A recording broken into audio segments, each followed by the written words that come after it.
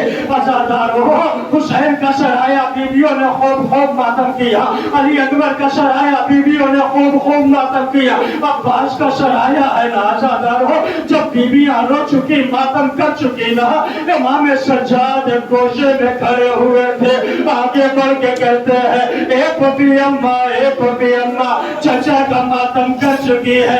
کہا میرے لال چچا کا ماتم کر چکے ہیں. کہا اے پپی اماں, لاؤ چچا عباس کا سر میرے حوالے کر دو. حضرکم اللہ, قیامت ہے عزاداروں, لاؤ چچا عباس کا سر میرے حوالے کر دو. عزاداروں, بیویاں یہ سمجھ رہی تھی ابھی سجاد چچا کا سر لیں گے اور فریاد کرنا شروع کر دیں گے. اے چچا, آپ کے بعد ہاتھوں میں ہتھکڑیاں ڈالے گئے, آپ کے بعد پیروں میں بیڑیاں ڈالے گئے, آپ کے بعد کمر میں لنگر ڈالا گیا, آپ کے بعد گلے میں توپ ڈالا گیا. لیکن نہیں عزاداروں, سجاد نے ایسا کچھ بھی نہیں کیا ہے. سر عباس کو لیا زندان شام, ننھی سی تربت بھرا سر عباس کو قبر سکینہ.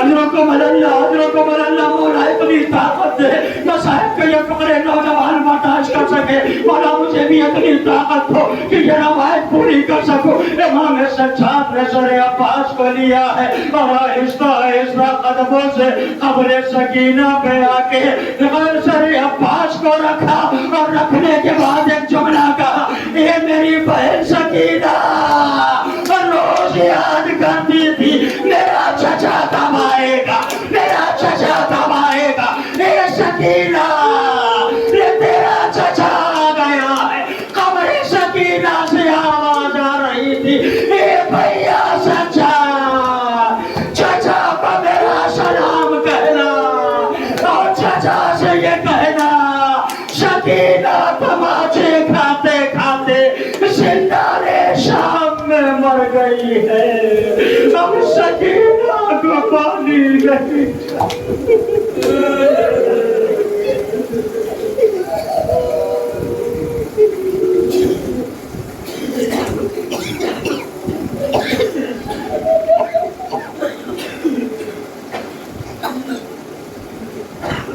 اسم کلاسم دی مجد اکرم یا اللہ یا اللہ یا اللہ یا اللہ یا اللہ یا اللہ یا اللہ یا اللہ. پروردگار ہمارے ناسخوں کو دامن شرف میں قبولیت عنایت فرما. اے میرے اللہ, ہمارے گناہان صغیرہ و کبیرہ کو معاف فرما, ہماری توبہ کو قبول فرما. میرے اللہ, ہم گنہگار ہیں, خاطی ہیں, ہماری خطاؤں کو معاف فرما. میرے اللہ, اپنے واسطہ ہے محمد والے محمد کا جو بے روزگار ہے ان کو برسر روزگار فرما, جو برسر روزگار ہے ان کے روزگار میں دل دنیا راشد ہوئی ترقی عنایت فرما. میرے اللہ, جو حج و زیارات کے مشتاق ہیں انہیں جلد از جلد حج و زیارات سے مشرف فرما. میرے اللہ, مزارات مقدسات کی حفاظت فرما, علماء کرام کے سائے کو ہمارے سروں پر قائم و دائم فرما. حجت لگانا امام زمانہ کی ذکر میں تعجیل فرما, ہمارا شمار ان کے اعوان و انصار میں فرما. ربنا تقبل منا انک انت السمیع العلیم.